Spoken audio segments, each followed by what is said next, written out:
Number 4 Sarang धनुष। तो सारंग धनुष स्वयं भगवान नारायण का ही सबसे मुख्य और सबसे ज़्यादा शक्तिशाली दिव्य धनुष था। माना जाता है कि जब महर्षि दत्तीजी ने अपनी वज्र की हड्डियां दान कर दी थी, तब देवों के इंजीनियर विश्वकर्मा जी ने इससे वज्र का निर्माण किया था। वज्र का निर्माण करने के बाद उन्होंने इससे 3 महाशक्तिशाली दिव्य धनुष भी बनाए थे। वह 3 धनुष थे भगवान शिव का पिनाक, भगवान नारायण का सारंग और भगवान ब्रह्मा जी का गांडीव। इसी कारण से सारंग धनुष को भगवान महादेव के पिनाक धनुष के बराबर माना जाता है। भगवान परशुराम जी को उनका सारंग धनुष स्वयं भगवान विष्णु जी ने खुद दिया था। अगर बात की जाए सारंग धनुष के ओनर्स की, तो सारंग धनुष को 4 योद्धाओं ने यूज किया था। वह 4 लोग थे। पहले तो स्वयं भगवान नारायण, दूसरे भगवान परशुराम, तीसरे भगवान श्री राम और चौथे भगवान श्री कृष्ण। अगर बात की जाए सारंग धनुष की पावर्स, फीट्स और विंड्स के बारे में, तो सारंग धनुष इतना ज़्यादा शक्तिशाली था कि उसको भगवान शिव के पिनाक धनुष के बराबर माना जाता था। और कुछ कथाएं ऐसा भी कहती हैं कि एक बार भगवान शिव और भगवान विष्णु के बीच युद्ध छिड़ गया था। उस युद्ध के दौरान भगवान नारायण ने अपने सारंग धनुष से भगवान शिव के पिनाक धनुष की प्रत्यंचा तक काट डाली थी। इसके अलावा भगवान श्री राम जी ने अपने इसी सारंग धनुष का इस्तेमाल करके महाबली योद्धा बाली का वध किया था। और श्री राम जी ने अपने इसी सारंग धनुष का यूज करके महाबली राक्षस रावण का भी युद्ध में वध कर दिया था। राम जी ने अपने सारंग धनुष का यूज करके रामायण का युद्ध लड़ा था और उन्होंने कई सारे योद्धाओं को युद्ध में पराजित किया था, जिसमें इंद्रजीत, रावण और कुंभकर्ण जैसे महाबली योद्धा भी थे। इसके अलावा भगवान श्री कृष्ण जी ने अपने सारंग धनुष का इस्तेमाल करके महारथी रुक्मी को युद्ध में परास्त किया था और एक बार तो उन्होंने कई सारे योद्धाओं को एक साथ में पराजित कर दिया था। भगवान श्री कृष्ण ने अपने सारंग धनुष का काफी यूज किया था और कई सारे योद्धाओं को युद्ध में मार गिराया था और पराजित कर दिया था। नंबर 3 पिनाक धनुष। तो पिनाक धनुष स्वयं भगवान शिव जी का सबसे मुख्य और एक महाशक्तिशाली दिव्य धनुष था। माना जाता है भगवान शिव के पिनाक धनुष को भी भगवान नारायण के सारंग धनुष और भगवान ब्रह्मा के गांडीव धनुष के साथ में ही बनाया गया था। महर्षि दत्तीजी की हड्डियां जो कि वज्र में बन चुकी थी, उससे निर्मित होने के कारण पिनाक धनुष टोटली अनब्रेकेबल था। इस कारण से पिनाक धनुष को तोड़ पाना असंभव था। और भगवान परशुराम जी को उनका महाशक्तिशाली पिनाक धनुष स्वयं देवादिदेव महादेव ने खुद दिया था, क्योंकि भगवान परशुराम भगवान शिव के ही शिष्य थे।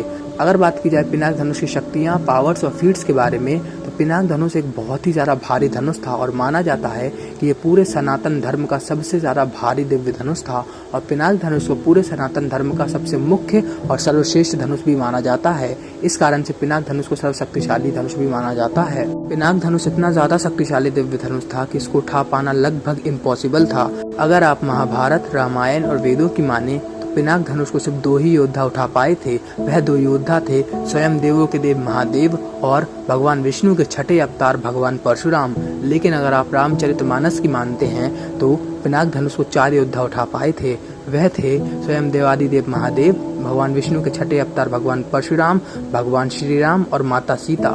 लेकिन रियल रामायण में, जो कि वाल्मीकि रामायण है, उसमें इसका कोई भी मेंशन नहीं है भगवान श्री राम ने पिनाक धनुष को तोड़ा हो।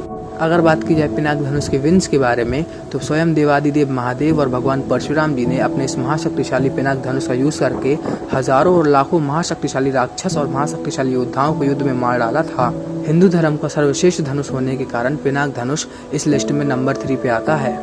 नंबर 2 विजय धनुष। तो विजय धनुष स्वयं देवों के देव महादेव का सबसे ज़्यादा शक्तिशाली दिव्य धनुष था और माना जाता है कि ये पूरे के पूरे संसार का सबसे ज़्यादा शक्तिशाली और सबसे ज़्यादा विनाशकारी दिव्य धनुष था।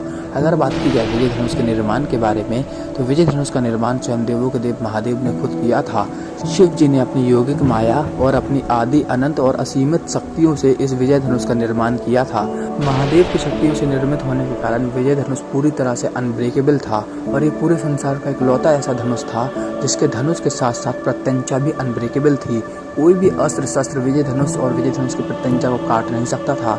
यहाँ तक कि पशुपतास्त्र, नारायणास्त्र, ब्रह्मदंड अस्त्र और शांभव अस्त्र भी विजय धनुष को तोड़ नहीं सकते थे। अगर बात की जाए विजय धनुष की स्पेशलिटीज के बारे में, तो विजय धनुष अपने चलाए हुए अस्त्रों को और तीरों को सैकड़ों और हजारों गुना ज़्यादा शक्तिशाली कर देता था। इसके अलावा विजय धनुष इतना ज़्यादा शक्तिशाली था कि अगर ये किसी महाशक्तिशाली योद्धा के हाथ में आ जाए, तो वह योद्धा पूरी तरह से अजय हो जाता था। उस योद्धा को हरा पाना लिटरली इम्पॉसिबल हो जाता था। और भगवान परशुराम जी को उनका ये विजय धनुष स्वयं देवों के देव महादेव ने खुद दिया था। अगर बात की जाए विजय धनुष के ओनर्स के बारे में, तो विजय धनुष एक बहुत ही ज़्यादा भारी धनुष था और उसको उठा पाना किसी के भी बस की बात नहीं थी।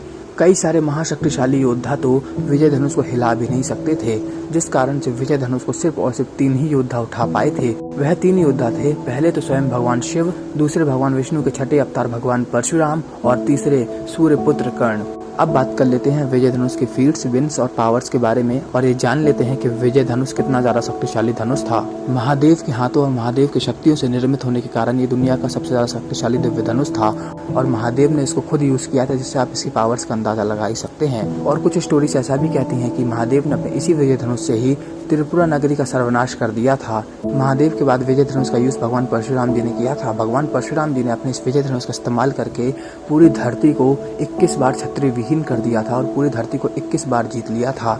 भगवान परशुराम ने अपने विजय धनुष से इतना ज्यादा नरसंहार किया था कि भगवान परशुराम जी ने 5 नदियां खून से भर दी थी। इसके अलावा भगवान परशुराम जी ने अपने उस विजय धनुष का यूज करके उन सैकड़ों और हजारों महाशक्तिशाली राक्षसों का वध कर दिया था, जिन राक्षसों ने सभी देवी देवताओं को युद्ध में पराजित कर दिया था। लेकिन भगवान परशुराम जी ने अपने विजय धनुष का इस्तेमाल करके अकेले ही उन सभी राक्षसों का वध कर दिया था। इसके अलावा परशुराम जी ने अपने इसी विजय धनुष से पशुपतास्त्र चला करके त्रेता युग के सबसे ज्यादा महाशक्तिशाली योद्धा कार्तवीर्य अर्जुन का वध कर दिया था। भगवान शिव और भगवान परशुराम जी के बाद महारथी कर्ण ने भी विजय धनुष का इस्तेमाल किया था। महारथी कर्ण ने युद्ध के 17वें दिन अपने विजय धनुष से भार्गवास्त्र चला करके पांडव सेना की 1 से 1.5 अश्वनी सेना का सर्वनाश कर दिया था और महारथी अर्जुन को बहुत ज्यादा डरा दिया था और बहुत ज्यादा घायल कर दिया था और महारथी अर्जुन को युद्ध छोड़कर युद्ध से भाग जाने पर मजबूर कर दिया था। कर्ण ने इसी विजय धनुष का इस्तेमाल करके पूरी पांडव सेना को युद्ध में परास्त कर दिया था और युधिष्ठिर को बंदी बना लिया था। इसके अलावा महारथी कर्ण ने अपने इसी विजय धनुष से सर्पमुखी बाण चला करके अर्जुन के कीर्ति मुकुट को भस्म कर दिया था और ब्रह्मास्त्र चला करके अर्जुन के अग्निदेव के रथ को भी भस्म कर दिया था। इसके अलावा महारथी कर्ण ने एक ऐसा काम करके दिखाया था अपने विजय धनुष से, जो कि पूरे संसार में और पूरे सनातन धर्म में और दूसरा कोई योद्धा नहीं कर पाया था। महारथी कर्ण ने अर्जुन के सबसे ज्यादा शक्तिशाली और सबसे ज्यादा विनाशकारी अस्त्र अर्जुन के उत्तम ब्रह्मास्त्र को अपने विजय धनुष के आम तीरों से ही भस्म करके रख दिया था और हवा में ही काट गिराया था। नंबर 1 फरसा। तो इसमें कोई डाउट नहीं है कि फरसा नंबर 1 पे आएगा ही आएगा, क्योंकि फरसा भगवान परशुराम जी की पहचान था और ये भगवान परशुराम जी का सबसे ज्यादा शक्तिशाली और सबसे ज्यादा विनाशकारी वेपन था और फरसा पाने के बाद ही भगवान राम का नाम परशुराम पड़ा था। अगर बात की जाए फरसा के निर्माण की, तो इसका निर्माण स्वयं देवादिदेव महादेव ने खुद किया था। माना जाता है कि फरसा स्वयं शिव जी की शक्तियों का एक अंश था। भगवान शिव जी ने अपनी शक्तियों के एक अंश से एक महाशक्तिशाली शस्त्र बनाया था जिसका नाम था फरसा, और भगवान शिव जी ने अपने इस महाशक्तिशाली फरसे को भगवान परशुराम जी को दे दिया था। और इसके अलावा भगवान परशुराम जी के फरसे को भगवान विष्णु के सुदर्शन चक्र के बराबर शक्तिशाली माना जाता था, क्योंकि जिस चीज से भगवान विष्णु का सुदर्शन चक्र बना था उसी चीज से भगवान परशुराम जी का फरसा भी बना था। और फरसे को पूरे सनातन धर्म के सबसे ज्यादा शक्तिशाली और सबसे ज्यादा विनाशकारी शस्त्रों में से एक माना जाता है। अगर बात की जाए फरसे की फीट्स, विंस और पावर्स के बारे में, तो भगवान परशुराम जी ने हमेशा इस फरसे का यूज किया था। भगवान परशुराम जी ने अपने फरसे का इस्तेमाल करके कार्तवीर अर्जुन जैसे महाशक्तिशाली योद्धा की सभी सेनाओं का वध कर दिया था और भगवान परशुराम जी ने अपने फरसे का इस्तेमाल करके ही कार्तवीर अर्जुन के 1000 हाथों को काट दिया था और फिर कार्तवीर अर्जुन का वध कर दिया था। परशुराम जी ने अपने फरसे का यूज करके 21 बार इस धरती को जीत लिया था और 21 बार इस धरती के पूरे क्षत्रियों को मौत के घाट उतार दिया था और उनके हाथ, पैर और सर काट दिए थे। भगवान परशुराम जी ने अपने फरसे का इस्तेमाल करके सैकड़ों और करोड़ों महाशक्तिशाली राक्षसों और महाशक्तिशाली योद्धाओं को युद्ध में मार डाला था और उनको बीच से फाड़ कर अलग कर दिया था। किसी का हाथ, किसी का पैर और किसी का सर काट दिया था भगवान परशुराम जी ने अपने फरसे से। अगर नरसंहार की बात की जाए तो पूरे सनातन धर्म में सबसे ज्यादा नरसंहार स्वयं भगवान परशुराम जी ने किया था और भगवान परशुराम जी ने अपने इसी फरसे से सबसे ज्यादा नरसंहार किया था। और भगवान परशुराम जी का फरसा एक ऐसा अस्त्र था जिससे बचना नामुमकिन था, जिस कारण से फरसा इस लिस्ट में नंबर 1 पे आता है। तो आपको ये वीडियो कैसी लगी कमेंट सेक्शन में बताइए। हमारे इस वीडियो को लाइक कर दीजिए, इस वीडियो को शेयर कर दीजिए, हमारे चैनल एम्पायर माइथोलॉजी को सब्सक्राइब कर दीजिए, इस वीडियो को लाइक कर दीजिए, इस वीडियो को शेयर कर दीजिए। जय श्री कृष्णा, हर हर महादेव।